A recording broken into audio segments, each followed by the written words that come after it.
على الرغم من أن عقوبة السجن تهدف في الأساس إلى تأهيل المجرمين ومحاولة جعلهم عناصر منتجة في المجتمع، إلا أن الكثير من مؤسسات الإصلاح تلك قد تناست الهدف من إنشائها، بحيث أصبحت مرتعاً للفساد والجريمة بدلاً من أن تكون مؤسسات إصلاحية وتربوية. إليكم قائمة بخطر وأرعب السجون في العالم. لا تنسوا الإعجاب بالفيديو والاشتراك في القناة تشجيعاً لنا لنستمر بنشر المزيد إن شاء الله. سجن جزيرة ألكتراز.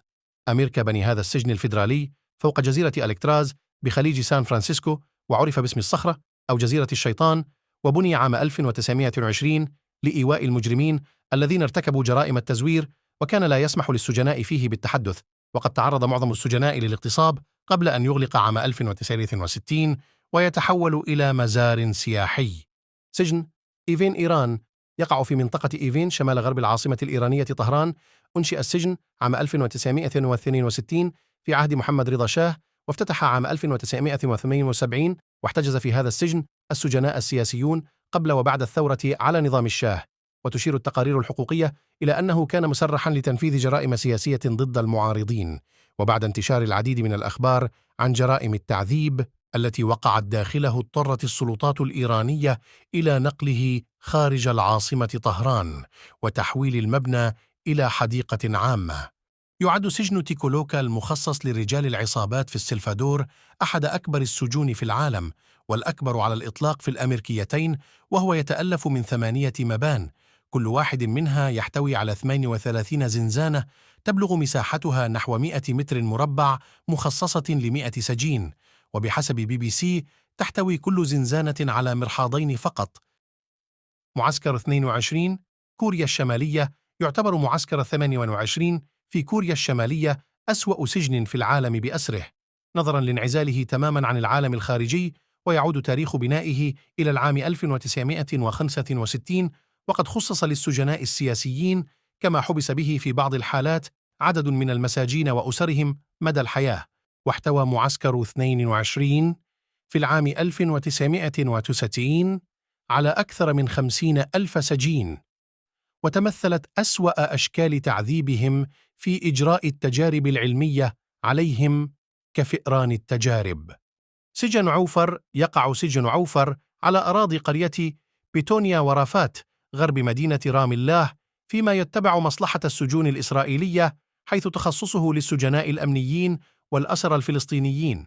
يطلق السجناء على عوفر اسم غوانتانامو نظراً للانتهاكات البشعة وأساليب التعذيب. يطلق السجناء على عوفر اسم غوانتانامو نظراً للانتهاكات البشعة وأساليب التعذيب المختلفة التي تمارس فيه على المسجونين.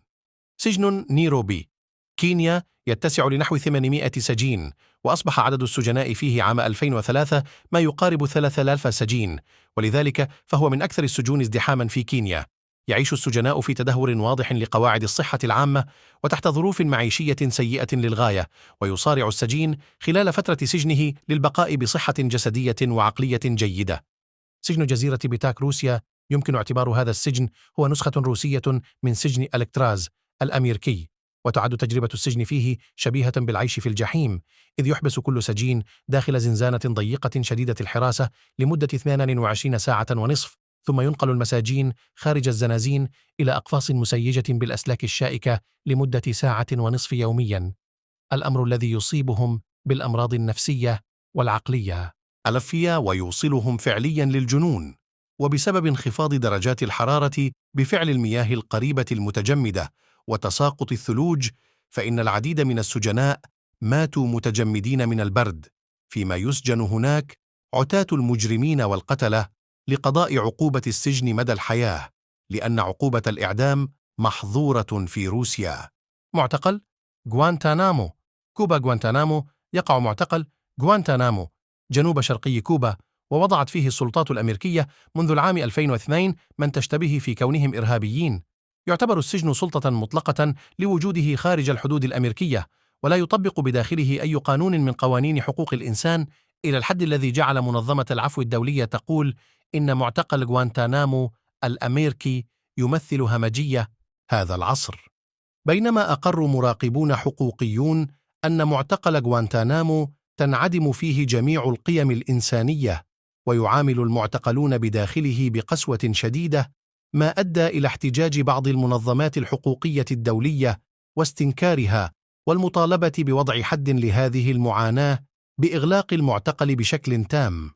سجن جيتامارا رواندا بني هذا السجن في الأصل لإيواء 400 سجين فقط، ولكن نتيجة للإبادة الجماعية في رواندا عام 1998 وصل عدد النزلاء إلى ما يقرب من 7000 سجين عام 1990.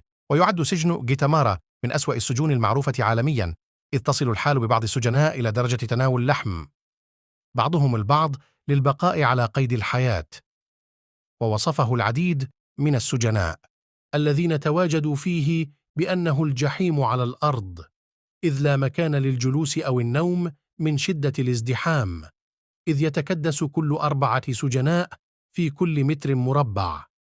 سجن كارانديرو البرازيل افتتح هذا السجن عام 1920، ولكن لم يسجن به أي مجرمين حتى عام 1957، وفي 1992 وقعت أحداث شغب بداخله نتج عنها مذبحة ضخمة قتل فيها 111 سجينا. ومن بين المشاكل الرئيسية الأخرى داخل هذا السجن الذي تصل قدرته الاستيعابية إلى نحو 8000 سجين كان انتشار الإيدز بكثرة، ما جعل الحكومة البرازيلية تقوم بغلقه للأبد. لا تنسوا الإعجاب بالفيديو والاشتراك في القناة تشجيعا لنا لنستمر بنشر المزيد إن شاء الله.